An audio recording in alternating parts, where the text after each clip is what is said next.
Alors, le deuxième conférencier, César Augusto Zebe, est un théologien spirit.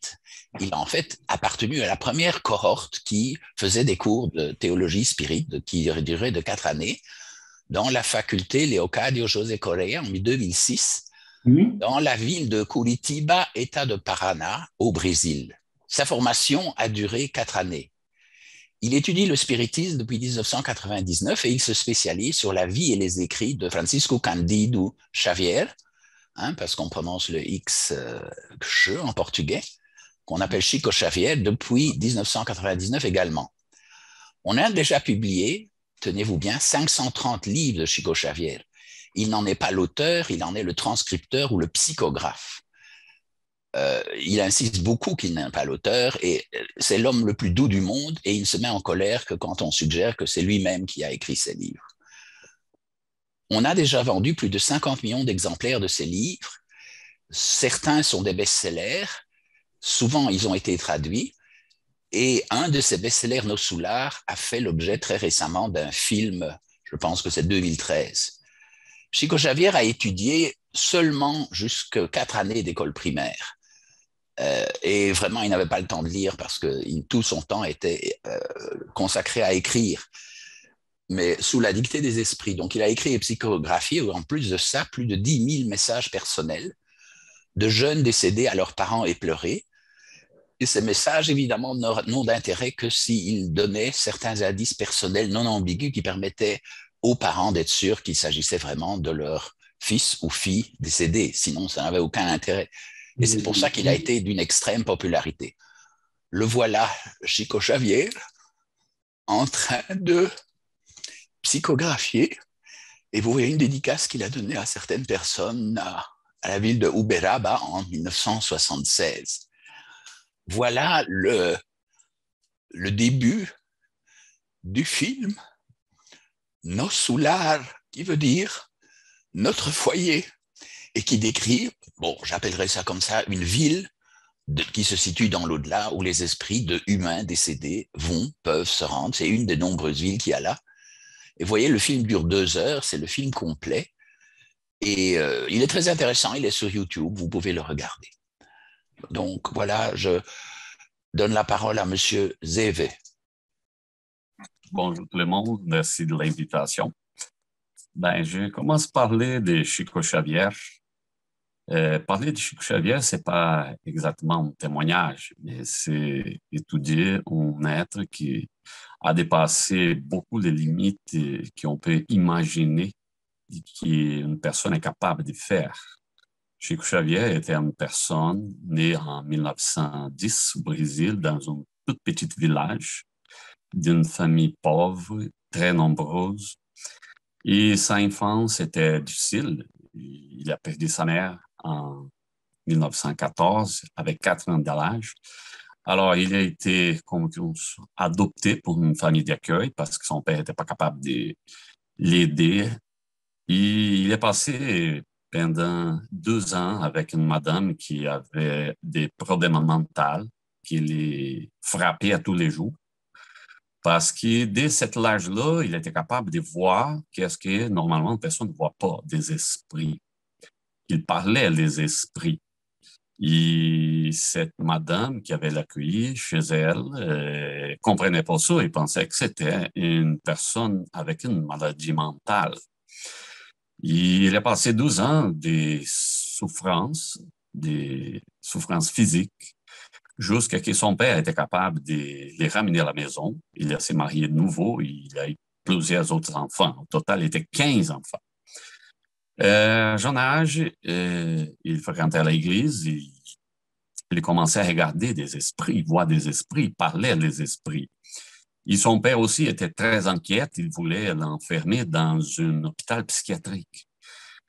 Mais les prêtres, qui je pense qu'il était un être très bienveillant, et il a pensé à quelque chose à ces garçons-là, de 9 ans. Et comme sa famille passait des difficultés financières, il a aidé Chico Xavier à 9 ans de l'âge à trouver un travail pour aider sa famille. Il a travaillé dans une industrie textile qui allait endommager sérieusement les poumons à cause des fragments de coton qu'il respirait. Ensuite de ça, avec beaucoup de difficultés, il y avait cette situation de voir des esprits et de parler aux esprits. Il a grandi, il est arrivé à l'âge adulte. Et là, les phénomènes médiumniques qui ont s'est amplifiés dans un inimaginable. Il a commencé à psychographer vers 1927, avec 17 ans de l'âge. À l'époque, les gens pensaient qu'il était comme un malade mental parce qu'il écrivait des choses qui étaient complètement dehors de sa capacité de compréhension. Il avait fréquenté à l'école jusqu'à 4e année de l'école primaire. Il avait simplement jusqu'à 4e année de l'école primaire. Mais il a commencé à écrire des poésies, écrire sur des autres planètes, écrire sur la science, sur la médecine, qui était complètement dehors de sa capacité de connaissance. Elle était complètement incompatible. Une personne qui est née dans un petit village, qui avait quasiment pas d'études, et qui était capable d'écrire sur médecine, sur physique, sur des autres planètes. Et tout ça a commencé à prendre la connaissance du public. C'est une œuvre de poèmes est arrivée même à l'Académie brésilienne de littérature, où le président de cette académie à l'époque a dit, écoute, on a uniquement deux choix. Ou c'est vrai le phénomène, ou ces messieurs-là peuvent faire partie de l'Académie brésilienne de littérature parce qu'il est capable de reproduire des styles de poèmes des poètes, plus de 50 poètes. C'est complètement inconcebible qu'une personne soit capable de faire ça d'une façon naturelle. Mais tout ça pour donner une idée là, de qui je parle. Chico Xavier, c'est une personne qui a outrepassé toutes les limites que la science est capable d'expliquer aujourd'hui. Mais il disait que chacun de nous, nous sommes capables de faire tout ça et beaucoup plus. Mais la question suivante, peut-être quelqu'un se pose, mais pourquoi je ne suis pas capable de parler aux esprits, de comprendre des sciences, des médecines, des physiques, des astronomies, capable d'écrire dans les langues que je n'ai jamais étudiées. Chico Xavier a écrit en 6 langues qu'il n'a jamais étudiées. Là. Il a écrit en allemand, en français, en espagnol, en italien, en anglais et dans l'idiome de Luxembourg. Mais il n'a jamais avait étudié ces langues-là. Alors, la question pour nous de qu'est-ce que nous sommes entourés, qu'est-ce que nous entoure, c'est que pour être capable de développer ces pouvoirs, pour être capable de développer, ou qu'est-ce qu'on appelle dans la doctrine des esprits, ces facultés médiumniques, il faut être capable de se contrôler. Il faut être capable de contrôler nos passions. Et ça, c'est une question morale qu'on doit travailler, selon les explications de Chico Xavier, pour les sentiments. Il disait que comme une personne responsable qui ne laisse pas un enfant rentrer dans un atelier des outils qui peut le faire très mal, les facultés médiumniques sont comme des outils qu'on peut s'en servir pour nous aider et aider aux prochains. Mais si on ne sommes pas capables de comprendre ou si nous ne sommes pas capables de nous contrôler, on peut utiliser pour nous faire très mal et mal aux prochains. Je vais donner des exemples. Chico Xavier était capable de guérir.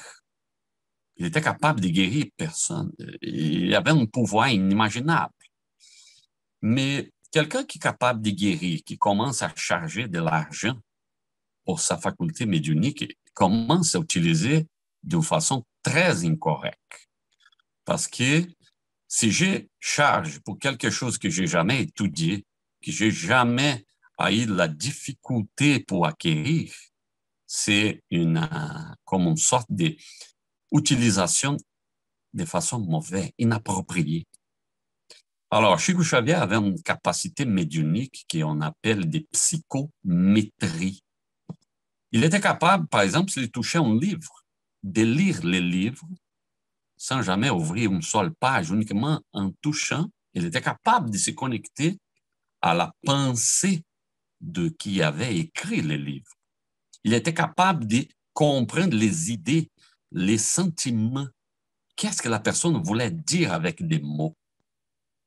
Il était capable de se connecter à la pensée des gens qui l'écrivaient des lettres. Des gens l'écrivaient des centaines de lettres parce qu'au fil des années, Chico Xavier était connu comme une des personnes les plus connues au Brésil et même à l'Amérique du Sud. Au Brésil, c'est un pays de 200 millions d'habitants. Et là-bas, si vous parlez le nom de Chico Xavier, tout le monde le connaît comme une star du cinéma. Alors, les gens l'écrivaient des centaines de lettres. Et ils n'avaient pas besoin d'ouvrir la lettre pour lire qu'est-ce que la personne avait écrit. Il touchait la lettre, il se connectait à la pensée de la personne. Il était capable de sentir l'angoisse, l'anxiété, la tristesse. Ces pouvoirs-là, pour lui, qui était capable de discerner et utiliser de façon correcte, était extraordinaire parce qu'il pouvait aider énormément. Il répondait de lettres. Mais une personne sans un sens moral pourrait utiliser un pouvoir, une faculté médiumnique comme ça pour tirer des avantages personnels. Imagine, par exemple, une personne qui a l'intérêt de l'argent et qui serait capable de se connecter mentalement à un scientifique, à un chercheur qui faisait des découvertes sur une médication ou une gadget militaire, une technologie militaire ou une technologie d'informatique. Cette personne pourrait utiliser pour faire de la chantage, pour tirer de l'argent. Chico Xavier, je dirais même que c'était la personne la plus puissante qui a pesé sur Terre après Jésus, parce qu'il était capable, par exemple, de renverser un président de la République, parce qu'il était capable de rentrer dans la mentale de n'importe qui. Il pourrait savoir tout ce qui s'est passé à un président de la République, un premier ministre. S'il recevait de l'argent sale, de la corruption, s'il mettait ça dans un compte bancaire personnel, il pourrait renverser.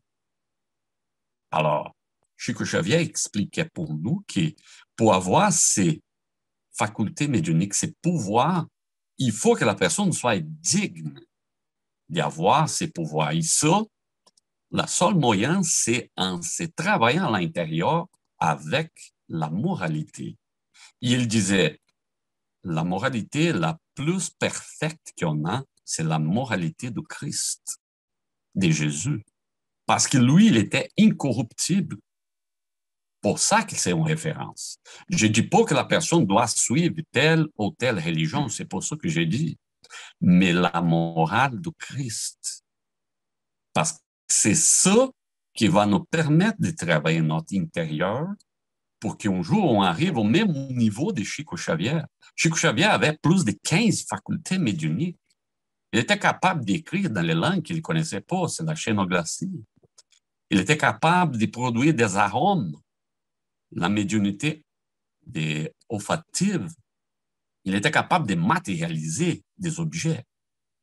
Moi, je ne sais pas comment faire ça, aucune idée.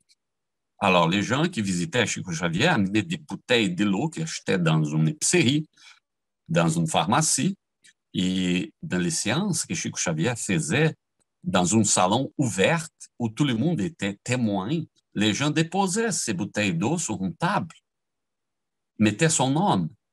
Et à la fin de la session, la personne prenait sa bouteille et quand elle l'ouvrait, il y avait des parfums de roses. En face à tout le monde, il n'était pas caché, il n'avait pas de gadgets. Il était capable de se communiquer avec des êtres spirituels de notre monde, mais des êtres spirituels des autres planètes, des autres mondes. Il a écrit, ils sont déjà publiés, plus de 530 livres. Il a écrit même un livre en anglais. Il est publié dans l'université, dans la bibliothèque de New York en 1966. Pour quelqu'un qui n'a jamais étudié l'anglais, publier un livre, c'est un phénomène réel que n'importe qui peut aller là, chercher et comprover de qu'est-ce que je suis en train de parler. Ce n'est pas simplement un témoignage, mais c'est l'information que n'importe qui peut aller chercher. Il a fait comme on appelle, par exemple, des découvertes scientifiques. Il a anticipé des découvertes scientifiques. Par exemple, sur la glandule pinéale, avant que le docteur Lerner, en 1958, découvre la mélatonine et la fonction de la glandule pinéale, Chico Xavier, 13 ans avant, avait décrit ça. Il avait décrit que dans la cellule, qu'est-ce qui commande la vie de la cellule était le cytoplasme, pas le nucléus. Ça, il écrit au fin des années 1940. À l'époque, les médecins riaient de Chico Xavier. Et Chico, ça ne marche pas. Et au début des années 2000, plus de 50 ans après, Chico Xavier avait fait cette anticipation scientifique. Les médecins ont arrivé à la conclusion que, vraiment, ce qui contrôle la vie de la cellule, c'est les cytoplasmes, pas les nucléus. Mais Chico Xavier avait écrit ça plus de 50 ans avant. Ça, c'est écrit, daté, documenté, pour qui veut vérifier ce qu'est-ce que je parle, c'est vrai ou non. Alors, Chico Xavier, c'est un être qu'on peut appeler l'homme de l'avenir. Tout le monde va arriver là. La vie spirituelle nous entoure et ça, je ne dis pas que c'est une hypothèse. C'est réel. Il y a la vie spirituelle. Nous sommes des esprits qui prennent un corps physique pour nous aider à sortir d'une détresse spirituelle, apprendre à se contrôler moralement, à mettre frein à nos passions et à développer notre connaissance morale et intellectuelle dans notre monde. Pour ça qu'on voit toutes sortes de gens avec toutes sortes de perturbations parce qu'on vient d'une situation de détresse spirituelle parce qu'on a commis des crimes. Une autre chose que la science n'admet pas aujourd'hui, au moins la science orthodoxe, c'est la réincarnation. Mais avec les preuves que Chico Xavier nous donnait, je peux affirmer, oui, la réincarnation, ça existe. Tout le monde est déjà réincarné plusieurs fois.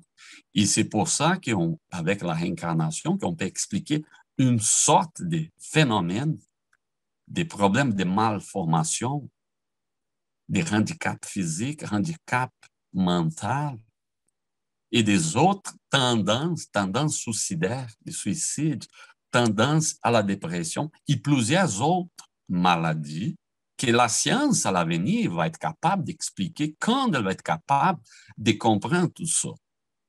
Alors, ça existe, même que les scientifiques aujourd'hui n'ont pas des outils, n'ont pas la façon de mesurer ça, à l'avenir, ils vont être capables. C'est pour ça que Chico Xavier, c'est l'homme de l'avenir. Comme je dis, il a déjà écrit plus de 530. Il a été publié 530 livres. Et là, on va trouver des informations très précises des sciences, philosophie. Il parle de la religion, de l'histoire, fait des anticipations scientifiques. Mais tout ça, c'est des phénomènes. La grand message de cet homme-là, extraordinaire, c'est chacun va arriver comme lui à être capable de faire tout ça. Mais pour faire ça, chacun va avoir besoin de développer un objectif. C'est développer moralement, être meilleur moralement, et étudier, bien sûr, acquérir de la culture, de l'information, de la connaissance, pour être un jour capable de faire tout ça et beaucoup plus sans se faire mal. Parce que Chico Xavier disait, écoute, moi j'ai 35 000 ans de conscience d'existence. Alors, il avait dans sa conscience spirituelle 35 000 ans d'histoire. Fait que chacun a une immense histoire arrière qu'on ne se rappelle pas momentanément à cause de notre corps physique comme une sorte de protection. Parce que si je me rappelais que j'avais tué quelqu'un ou que j'étais une terroriste ou que j'étais vraiment une personne qui a commis des crimes inconfessables, cette recordation, ces souvenirs-là ne m'aidera nulle part. Je serai encore perturbé. Je serai encore très triste, en dépression, de me rappeler plusieurs crimes que j'avais commis dans le passé. Pour ça qu'on n'a pas la conscience maintenant. Mais au fur et à mesure qu'on avance, Chico Xavier nous expliquait qu'on va acquérir la connaissance pour qu'on va être capable de faire face à cette passé-là, des problèmes, des difficultés, mais aussi on va être capable de connaître l'avenir. Chico Xavier était capable de connaître l'avenir. Pour plusieurs événements, il a prévu avec précision des phénomènes qui allaient arriver. Et je raconte ici rapidement une histoire de Geraldo Lemes Neto. C'est une personne qui fait les publications de Chico Xavier. En 1984, il a visité Chico Xavier avec la présence de sa mère. Et lui et sa mère étaient là, et c'est lui et Chico Xavier ont commencé à parler. Et les parents de cette monsieur étaient en train de se divorcer. Et Chico Xavier a questionné la mère de Geraldo, il a posé la question, est-ce que vous déjà se divorcé? Il m'a dit, oui, je vais me divorcer, nous sommes divorcés officiellement. Et Chico Xavier avait averti la madame de la façon, et vous, avant de naître, avez assumé, avez s'engagé à prendre soin de votre conjoint, et maintenant ex-conjoint, au fin de sa vie, parce qu'il va passer pour une maladie grave. Et vous avez demandé de garder ce monsieur, votre ex-conjointe, à la fin de la vie. C'est vous qui avez demandé cette mission dans le monde spirituel. La madame a dit non, non, non, pas question, nous sommes divorcés, il est en santé et je ne vais pas garder mon ex-conjoint s'il tombe malade à l'avenir. Chico Xavier ne dit plus rien. Arrive en 1998, 14 ans plus tard. L'ex-conjoint de cette madame a été diagnostiqué avec des Alzheimer. Alors, qu'est-ce qui arrive? La madame dit non, moi, je ne prends pas soin de mon ex-conjoint. Nous sommes déjà divorcés, ça fait 14 ans. Je n'ai rien à voir avec ça. Très bien. 4 ans plus tard, cette madame aussi a été diagnostiquée avec la maladie d'Alzheimer. Alors, si cette madame avait accepté les conseils de Chico Xavier et avait pris soin de son ex-conjointe, elle n'aurait pas besoin de passer pour la maladie d'Alzheimer. Mais comme elle a refusé, elle est tombée aussi parce qu'elle a refusé de faire qu'est-ce qu'elle avait s'engagé pour faire.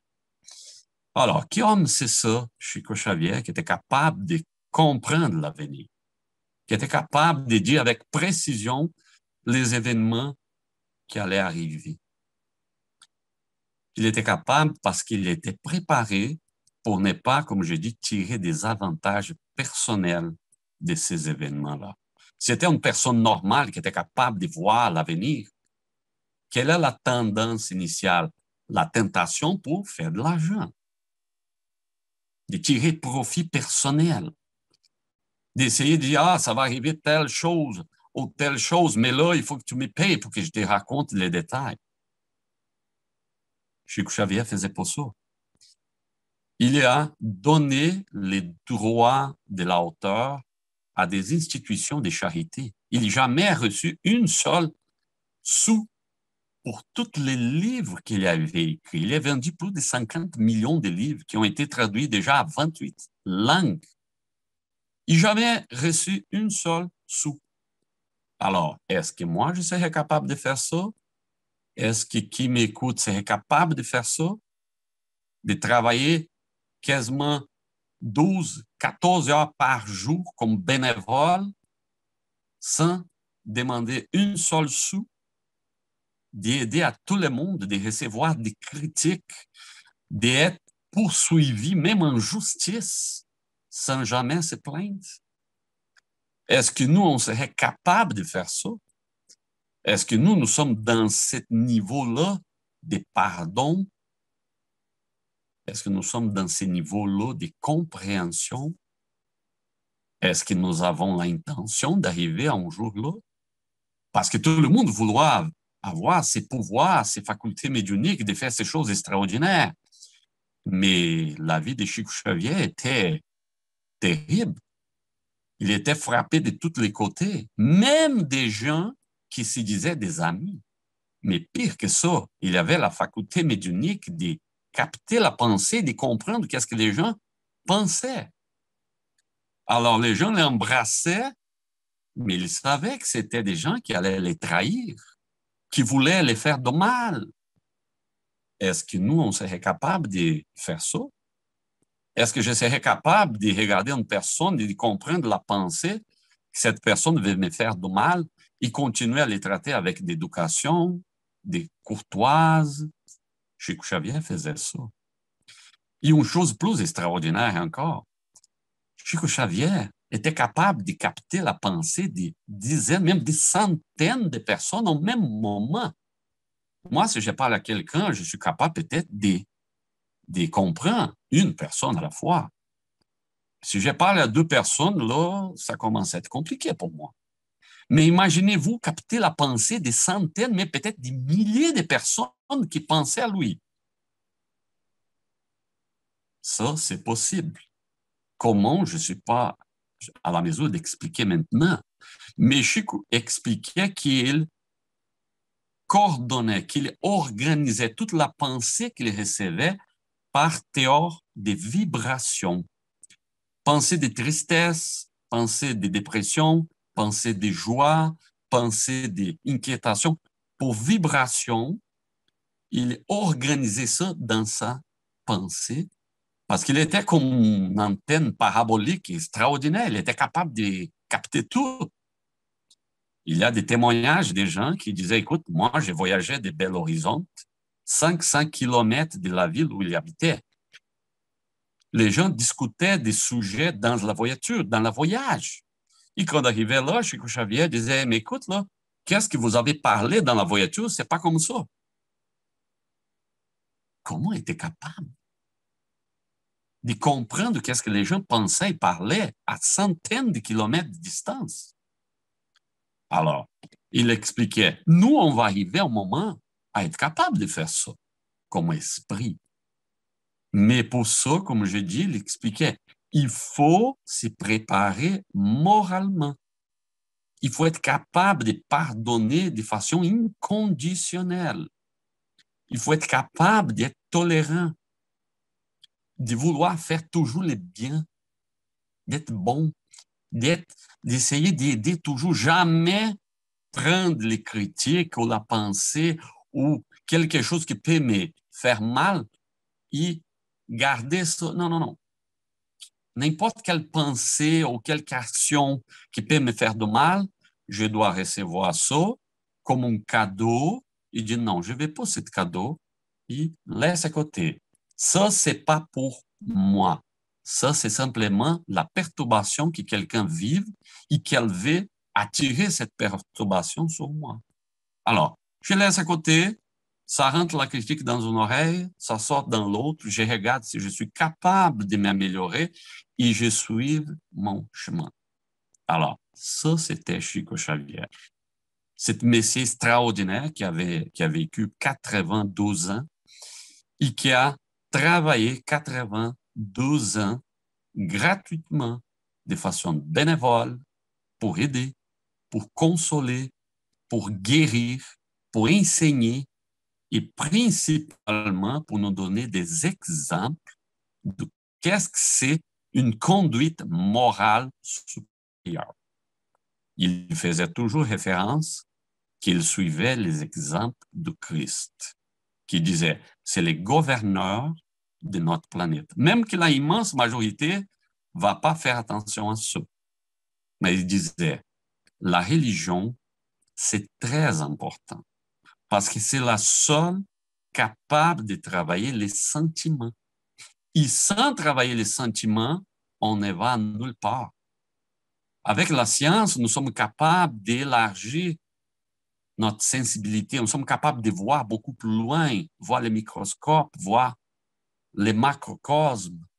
Avec la philosophie, nous sommes capables d'élargir la pensée, les raisonnements, mais la philosophie, la science travaillent pour les sentiments. Et c'est ça que le Christ est venu faire. Et c'est ça que Chico disait et insistait toujours. Il faut travailler les sentiments. Et ça, c'est chacun à son tour, soi-même, qui doit travailler son intérieur pour arriver à une vie en paix, en harmonie, en équilibre. Même qu'il y a des menaces extérieures, mais je suis capable de passer pour ça sans tomber malade, sans tomber en perturbation, sans tomber dans la détresse. L'équilibre, la paix. Parce que non seulement expliquer tout ça, mais nous sommes des esprits qui ont déjà vécu, qui ont commis des crimes. Si on recule dans l'histoire, là, plus on recule, plus les hommes et les femmes étaient violents, sauvages. Et là, on a des ennemis qui veulent nous faire du mal, qui nous impulsionnent des pensées tristes, qui nous impulsionnent des pensées suicidaires ou qui veulent même nous faire du mal. Alors, la paix intérieure, l'équilibre intérieur, c'est le premier pas pour que la personne vive en paix.